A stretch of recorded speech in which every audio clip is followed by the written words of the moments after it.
하루는 예수께서 성전에서 백성을 가르치시며 복음을 전하실새 대제사장들과 서기관들이 장로들과 함께 가까이 와서 말하여 이르되 당신이 무슨 권위로 이런 일을 하는지 이 권위를 준 이가 누구인지 우리에게 말하라. 대답하여 이르시되 나도 한 말을 너에게 물으리니 내게 말하라. 요한의 세례가 하늘로부터냐 사람으로부터냐? 그들이 서로 의논하여 이르되 만일 하늘로부터라 하면 어찌하여 그를 믿지 아니하였느냐 할 것이요 만일 사람으로부터라 하면 백성이 요한을 선지자로 인정하니 그들이 다 우리를 돌로 칠 것이라 하고 대답하되 어디로부터인지 알지 못하노라 하니 예수께서 이르시되 나도 무슨 권위로 이런 일을 하는지 너희에게 이르지 아니하리라 하시니라. 서기관들과 대제사장들이 예수의 이 비유는 자기들을 가리켜 말씀하심인 줄 알고 즉시 잡고자 하되 백성을 두려워하더라.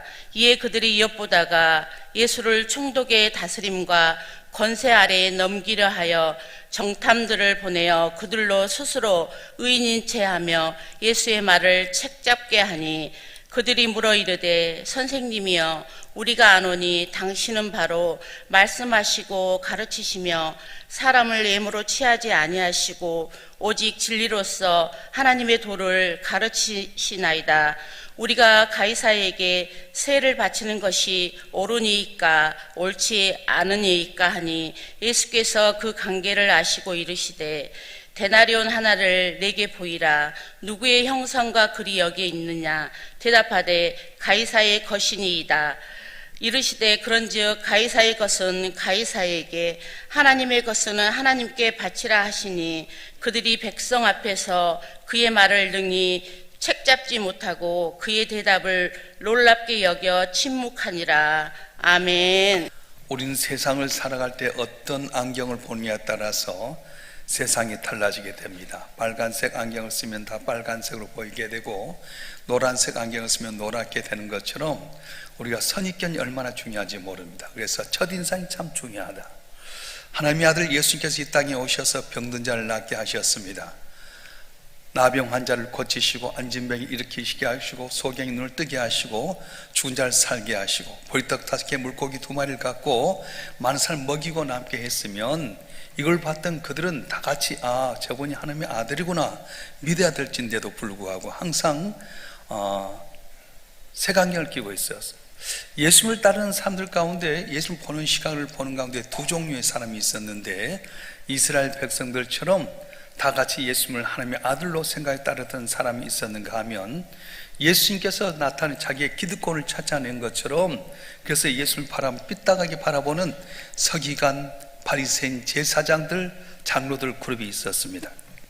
오늘 본문의 말씀은 예수님께 십자가에 못 박혀 돌아가시 3일 전에 있었던 이야기인데 본문에 보게 되면 1절에 대제사장들과 서기관들과 장로들이 주님 앞에 나와서 성전에서 가르치는 그 예수님을 보면서 질문하는 내용입니다. 그 당시에 이제 성전 안에서 있었던 두 가지 일이 뭐냐면 성전 정화의 일과 가르친 일인데 어제 예수께서 성전에 올라가셔서 성전 정화 사건이 있었어요. 장사한 사람들의 상을 뒤엎고 그들을 다 쫓아내신 그 사건과 또 하나는 오늘 성전을 가르친 이야기입니다. 그런데 구약의 율법에 보면 성전 안에서 성전 정화의 사건을 하는 사람은 선지자들만 해야 됐고요, 성전 안에서 가르친 일은 제사장만 했습니다. 그래서 랍비들은 성전 안이 아니라 밖에 나가서 회당에서 가르친 일을 했는데 예수님께서 오늘 성전 안에서 가르치는 모습을 보면서 시기질투했던 제사장들과 바리새인들이 예수님 앞에 나와서 질문을 하게 된 내용과 답을 하는 내용입니다. 여러 가지가 있는데 두 가지 것을 먼저 이야기하게 되면 첫째는 무슨 권위로 이런 일을 하느냐 이렇게 물어봅니다. 성전 안에서 성전 정화의 사건과 가르친 일은 성경에 보면 선지자들과 또한 제사장들만 하는데 당신은 무슨 권위로 이런 일을 하십니까? 물어보는 거예요. 여러분이 만약에 예수님 뭐라고 대답하겠습니까? 뭐라고 논리적으로 이야기하겠습니까? 그런데 예수님 그들의 완악한 마음을 보셨기 때문에 직접적으로 대답하지 아니하시고 다시 질문합니다. 그럼 나도 너에게 한번 질문하겠다. 세례 요한의 세례가 어디로부터 나온 것이냐 물어보았어요. 이건 뭐냐면 그 당시에 세례 요한이 말라기 선지자로 400년 동안 말씀이 없는 가운데 나타나셔서 광야에서 석청과 메뚜기를 먹으면서 회개하라 천국이 가까웠다 하며 세례를 주었던 사건에 대해서 많은 이스라엘 백성들이 하나님의 선지자를 생각하고 따라왔는데 이 세례 요한의 권위가 어디서 왔느냐 물어보는 거예요. 만약에 세례 요한의 권위가 하늘로부터 왔다고 한다면 세례 요한이 이야기했던 것처럼 저분은 메시아다, 난 저분의 신발끈도 맺지 못한 사람이다, 세상 제일 좋아하는 하나님의 어린 양이로 했던 것 때문에 예수님이 하나님의 메시아라고 하는 사실을 드러내야 되겠고, 만약에 예수님 세례 요한의 권위가 하늘부터 오지 않았다고 한다면 그들은 아마 백성들에게 분노당해서 돌에 맞아 죽을 수밖에 없었기 때문에 아무 대답도 하지 못했던 겁니다.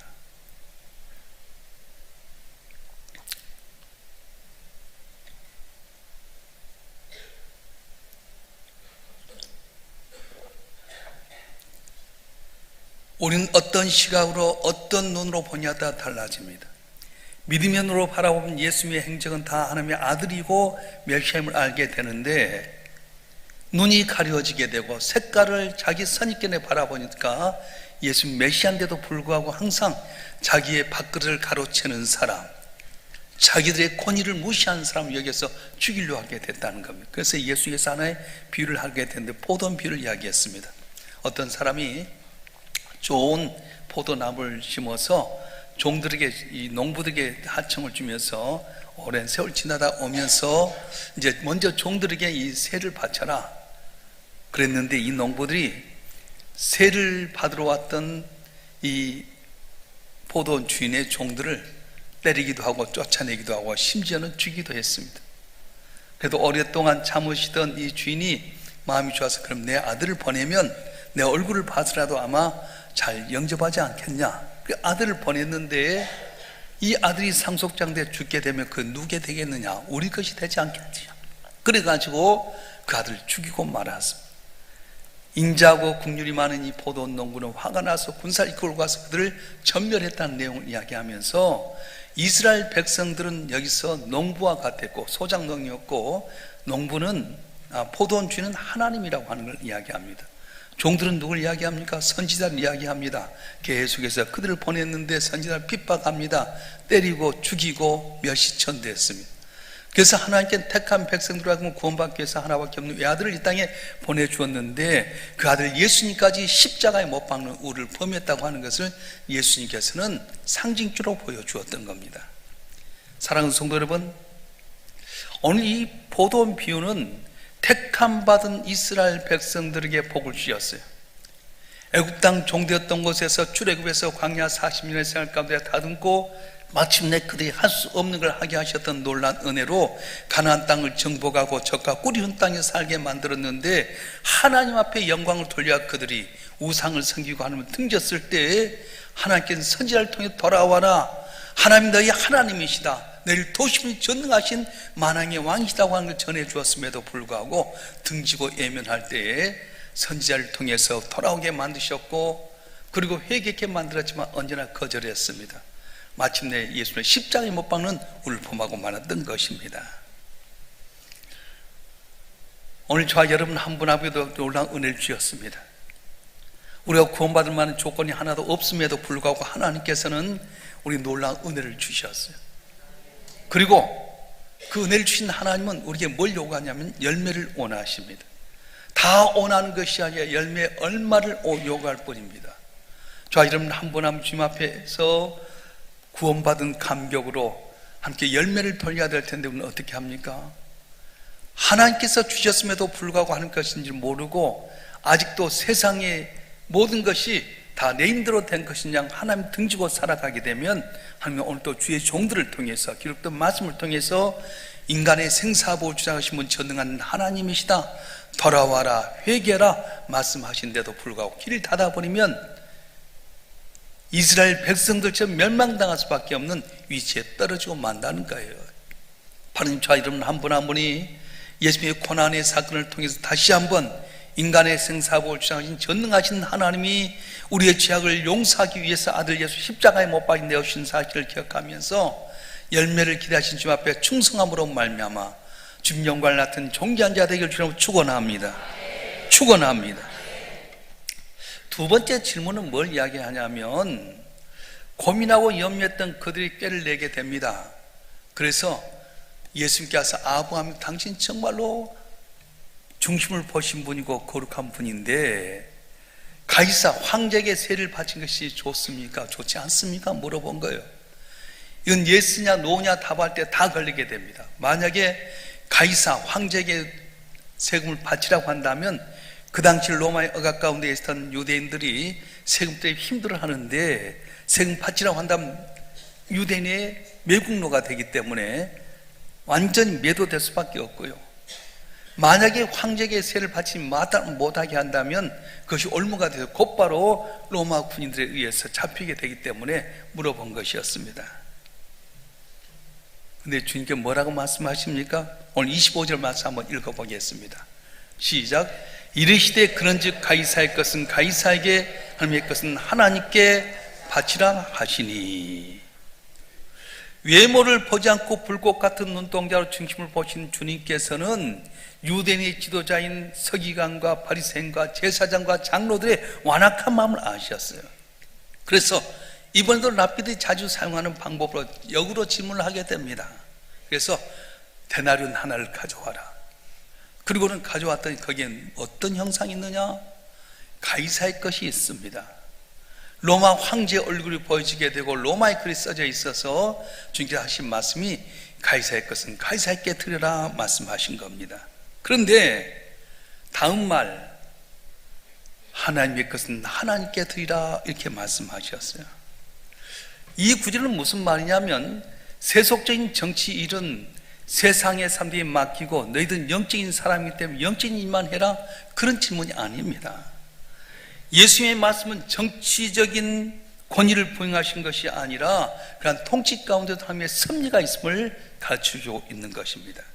그래서 제사장들과 서기관들이 예상치 않은 답 때문에 어쩔 줄 몰라고 잠잠할 수밖에 없었을 때에 주님께서는 다시 한번 강조한 거예요. 가이사의 것은 가이사에게 그리고 하나님의 것은 하나님께 드리라.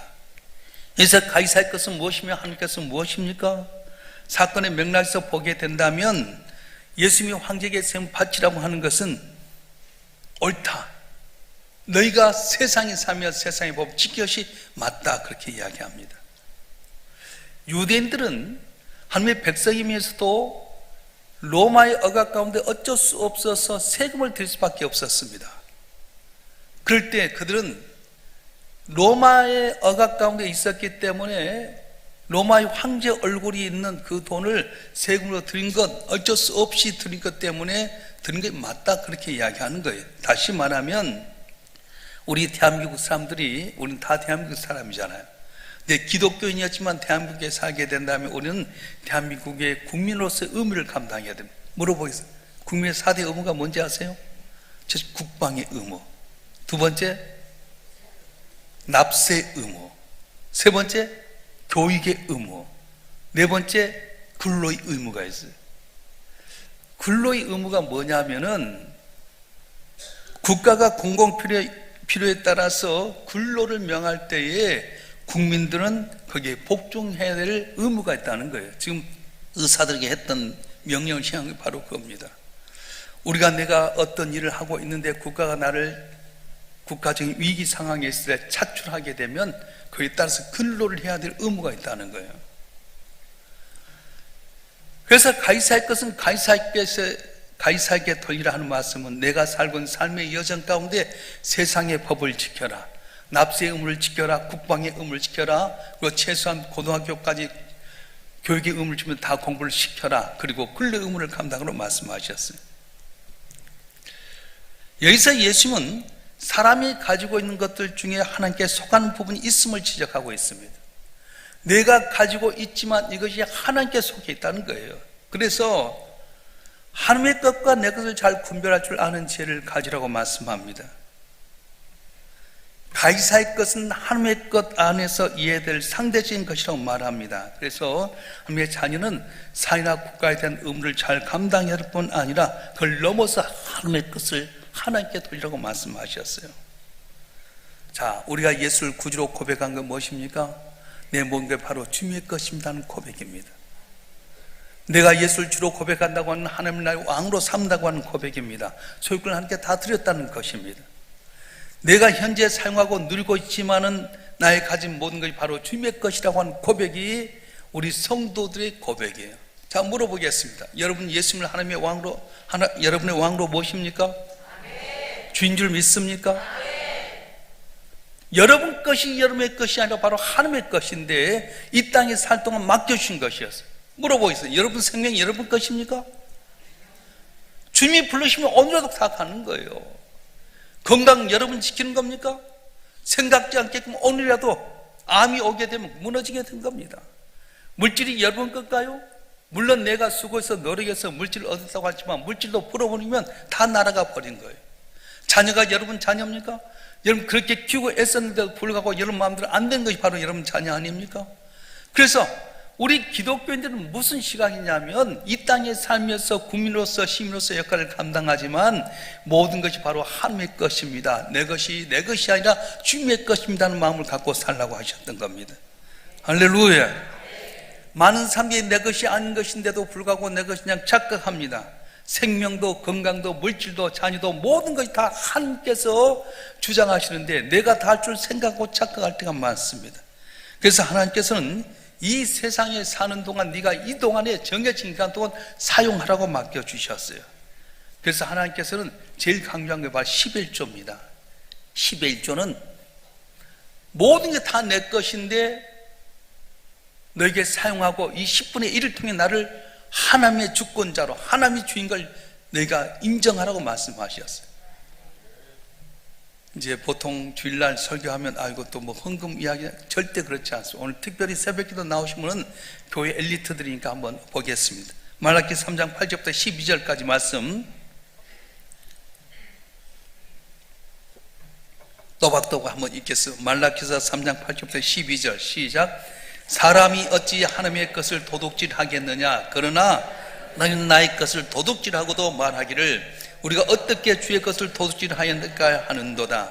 이는 곧 11조와 봉헌물이라. 너희 곧 온 나라가 나의 것을 도둑질하였으므로 너희가 저주를 받았느니라. 만군의 여호와가 이르노라. 너희 온전한 11조를 창고에 들여 나의 집에 양식이 있게 하고 그것으로 나를 시험하여 내가 하늘문을 열고 너에게 복을 쌓을 것이 없도록 붙지 아니하나 보라. 만군의 여호와가 이르노라. 내가 너를 위하여 메뚜기를 금하여 너희 토지 소산을 먹어 없애지 못하게 하며 너희 밭에 모든 나무 열매가 기한 전에 떨어지지 않게 하리니 너희 땅이 아름다워짐으로 모든 이방인들이 너희를 복되다 하리라. 만군의 여호와의 말이니라. 아멘. 가이사의 것은 가이사께 들으라. 너희가 국민의 의무를 다해라. 주어진 산 가운데 그 나라의 백성이면 시민이면 그 역할을 감당이라. 그러나 이 모든 것도 다 하나님 안에 있는 것이다. 하나님 것은 하나님께 드리라고 말씀하셨어요. 할렐루야. 그런 의미에서 우리는 청직이라고 말할 수 있습니다. 청직은 무엇입니까? 주인의 것을 주인의 뜻대로 잘 관리하는 사람이 바로 청직이라고 하는 겁니다. 아브라함의 종인 엘리에셀이라든가 또 애굽의 종으로 팔려갔던 보디발 장군의 집에 있었던 총무였던 요셉과 같이 주인의 것을 잘 관리하는 사람이 청직인데 하나님이 일꾼으로 부르심 받은 우리는 어떻게 해야 됩니까? 내게 주어진 시간, 건강, 물질 모든 환경을 하나님께 준 줄 알고 살아가게 되면 이게 복을 준다고 말씀하셨어요. 할렐루야. 할렐루야. 왜 예수님께서는 십자가 지로 올라가는 가운데 서기관과 제사장들과 장로들이 질문한 내용에서 이 두 가지 이야기를 하셨을까? 이 권위가 어디서 또 왔느냐? 누가 준 것이냐 했을 때 주님 하신 말씀은 세례 요한의 이야기를 하면서 선지자였던 세례 요한이 바로 예수님은 하나님의 아들 메시아다, 세상 죄를 주고 하는 하나님의 어린 양이다, 나는 그의 신발끈 풀기도 감당치 못할 존귀한 분이라고 했는데도 불구하고 자기 아집에 빠져버렸던 그분들은 눈이 어두워져서 예수님을 알지 못하고 십자가 내는 우를 범하고 말았다는 거예요. 오늘 또 영적인 눈이 가려진 사람, 영적인 귀가 달려진 사람은 하나님의 말씀을 전혀도 듣지 못하게 되고요, 놀란 기적의 역사를 주어도 보지 못하는 안타까움이 있습니다. 바로 여러분 눈에서 영적인 비늘이 벗겨지길 주님 축원합니다. 영적인 귀가 열려지길 원합니다. 예수님은 하나님의 아들이십니다. 날 위해서 십자가에 못 박혀 죽으시고 나를 살리시고 내게 복을 주시는 하나님의 어린 양, 독생자 어린 양인 것을 믿으시길 주님 축원합니다.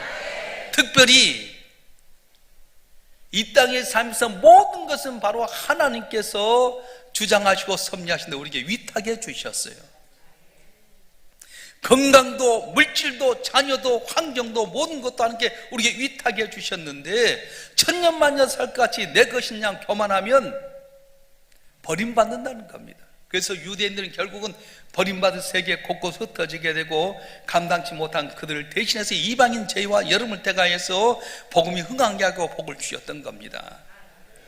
예수님 고난당 고난주간에 주셨던 두 가지 질문의 변론에 대해서 예수님은 무슨 권위로 이런 일을 하시느냐? 전능하신 하나님의 아들의 권위로 일을 감당하셨다. 우리가 과연 가이사의 세를 바치리까 말리까?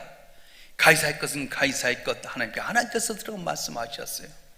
내 모든 것이 하나님의 것을 믿고 잘 관리하여서 이 땅에서도 강성하고 복을 받을 뿐만 아니라 주님 앞에 섰을 때 칭찬받는 여러분 되길 주님으로 축원합니다.